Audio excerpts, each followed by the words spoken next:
ఉద్యమంలాగా మొదలుపెట్టారు. దేశవ్యాప్తంగా జరుగుతోందని ఆరోపిస్తోన్న ఓట్ చోరీ అంశం గురించి. అసలు ఈ పదం వాడటమే రాజ్యాంగాన్ని అవమానించడం కాదా అంటున్నారు chief election commissioner Gyanesh Kumar. అసలు ఏంటి దీని బ్యాక్గ్రౌండ్? ఎందుకని రాహుల్ గాంధీ ఇటు మోడీని, ఆ మాటకొస్తే మొత్తం ఎన్డీఏని, ఎలక్షన్ కమిషన్ను టార్గెట్ చేస్తున్నారు? దేశంలో కోట్లాది మంది ఓటర్లు పాల్గొనే లోక్సభ ఎన్నికలు, దాదాపు 95 కోట్ల మంది 2024 లోక్సభ ఎన్నికల్లో పాల్గొన్నారు. 95 ఓట్లున్నాయి. అందులో దాదాపుగా 65 నుంచి 66% మంది ఓటింగ్లో పార్టిసిపేట్ చేశారు. ఈ లెక్కలన్నీ మనం ఇంతకుముందు ఒకసారి మాట్లాడుకున్నాం.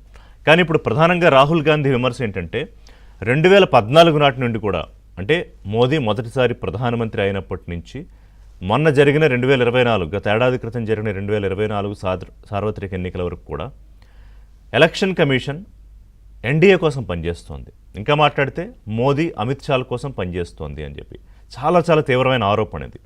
సరే, కేవలం ఆరోపణ మాత్రమేనా? దానికి ఆయన కొన్ని ఆధారాలతో ఒక పవర్ పాయింట్ ప్రజెంటేషన్ కూడా ఇచ్చారు. దాంట్లో డూప్లికేట్ ఓటింగ్ ఎలా జరుగుతుంది, తప్పుడు అడ్రస్లతో ఓటరు ఎలా నమోదవుతాయి, ఒక వ్యక్తే 3-4 చోట్ల ఎలా ఓట్లేస్తారు, ఇలా ఒక 4-5 అంశాలు పవర్ పాయింట్ ప్రజెంటేషన్లో ఆయన చూపించారు.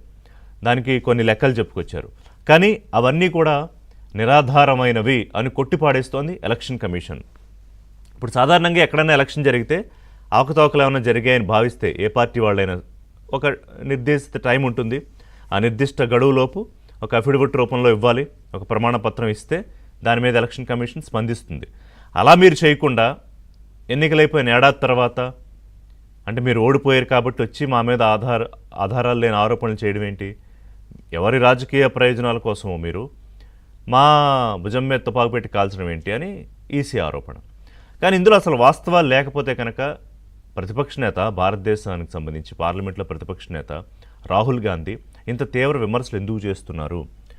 నవ్వుల పాలవరా? ఇప్పటికే అనేక రాష్ట్రాల్లో అధికారం కోల్పోయి, తెలంగాణ, కర్ణాటక, హిమాచల్ తప్ప ఎక్కడ అధికారంలో లేదు. 3 రాష్ట్రాలు తప్పితే అందులో హిమాచల్ చిన్న రాష్ట్రం అనుకోండి. ఇక ఈ స్థాయి ఆరోపణలు చేస్తే ఇంకా నవ్వుల పాలు అవుతారు తప్ప కలిసి వచ్చేది ఏముంటుంది? ఓట్ అధికార యాత్ర అని కూడా మొదలుపెట్టారు. అంటే దీని మీద ఒక ఉద్యమమే చేస్తున్నారు. ఇందాక చెప్పాను నేను. ఆయన ఏమంటారు? గత మహారాష్ట్ర అసెంబ్లీ ఎన్నికల్లో 1 కోటి మంది ఓటర్లను మీరు చేర్చారు. అలాగే రేపు కొద్ది నెలల్లో జరగబోయే బీహార్ అసెంబ్లీ ఎన్నికలకు సంబంధించి 65 లక్షల మంది ఓటర్లను తీసేశారు. సో ఇదంతా కూడా మీరు ఎన్డీఏతో, మోడీతో కొమ్మక్కై చేస్తున్న ఒక ఓట్ చోరీ, అంటే ఓటు దొంగతనం. తెలుగులో అయితే ఓట్ల దొంగతనం. ఆ దొంగతనం ఎవరికి అనుకూలంగా? బీజేపీకి అనుకూలంగా. సో ఆయన ప్రధానమైన విశ్వాసం ఏంటంటే రాహుల్ గాంధీది, మన జరిగిన సార్వత్రిక ఎన్నికల్లో 240 వచ్చాయి బీజేపీకి. మిత్రపక్షాలతో కలుపుకుంటే ప్రభుత్వాన్ని ఏర్పాటు చేయగలిగే బలం 302 దాకా వచ్చారు.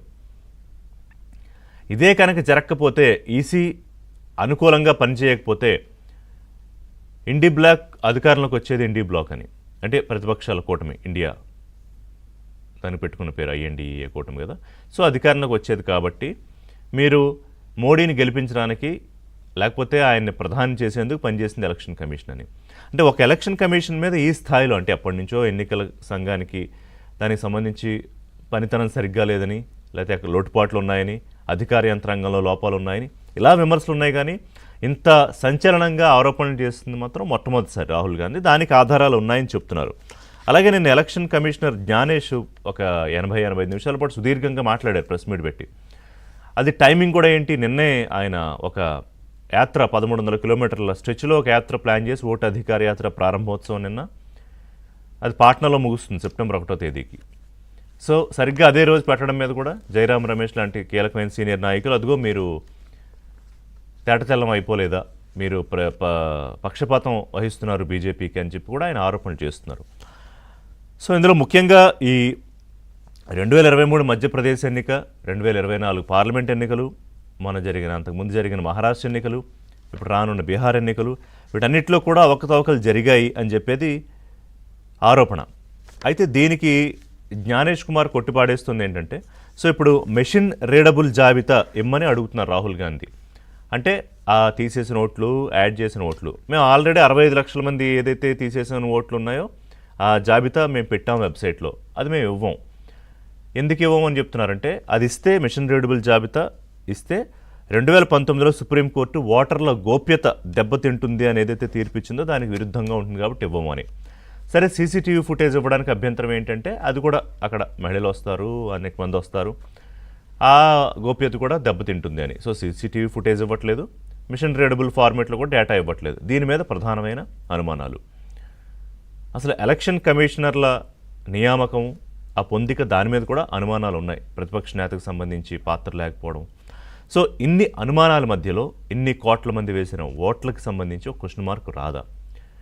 ఇప్పుడు ఎలక్షన్ కమిషనర్ జ్ఞానేష్ ఏమంటారు, మీరు ఏ ఆధారాలు లేకుండా ఊరికే మాటలు అనేస్తే మీరు ఓటర్లని నకిలీ అంటే అవమానించడం కాదా అని ఆయన ఈసీ మీద చేసే ఆరోపణల్ని ఓటర్ల మీద చేస్తున్న ఆరోపణలుగా చూపించే ప్రయత్నం కూడా చేశారు. మీరు నకిలీ ఓటర్లని అనేక మంది పేద ఓటర్లను అవమానిస్తున్నారు అని. జనరల్గా ఈ మాట తీరు ఎవరిదంటే బీజేపీది. అంటే మోడీ తన మీద ఆరోపణలు చేస్తే అది దేశం మీద ఆరోపణలుగాను ప్రజల మీద ఆరోపణలుగాను చెప్తారు. అది ఆయన రాజకీయ చాకచక్యం. సో ఎగ్జాక్ట్గా ఈసీ కూడా అదే పని చేస్తుంది అనేది కాంగ్రెస్ పార్టీ విమర్శ. సో మొత్తంగా ఈ ఓట్ల చోరీ అనే ఆరోపణనైతే ఏదో కేవలం జస్ట్ ఒక వేక్ కామెంట్గా చేసి రాహుల్ గాంధీ వెళ్ళిపోయారని అనుకోవడానికి లేదు. ఇది దేశవ్యాప్తంగా చాలా పెద్ద చర్చ జరుగుతోంది. జాతీయ స్థాయిలో, అంతర్జాతీయ స్థాయిలో కూడా మీడియాలు దీన్ని కొంత ఎక్స్పోజ్ చేసే ప్రయత్నం చేస్తున్నాయి. కానీ ఆధారాలు ఏం లేవు కాబట్టి దీన్ని ఒక స్కాండలనో స్కామనో అనే ధైర్యం ఎవరికి ఉండదు. ఇంకోటి ఏం చెప్తోంది ఎలక్షన్ కమిషనర్ జ్ఞానేష్ కుమార్ నిన్న చాలా స్పష్టంగా, మీరు ఏదైతే ఎలిగేషన్స్ చేస్తున్నారో వాటన్నిటికీ ఆధారాలతో సహా ఒక 1 వీక్ లోపు మీరు అఫిడవిట్ ఇవ్వండి, మీ సంతకం పెట్టి.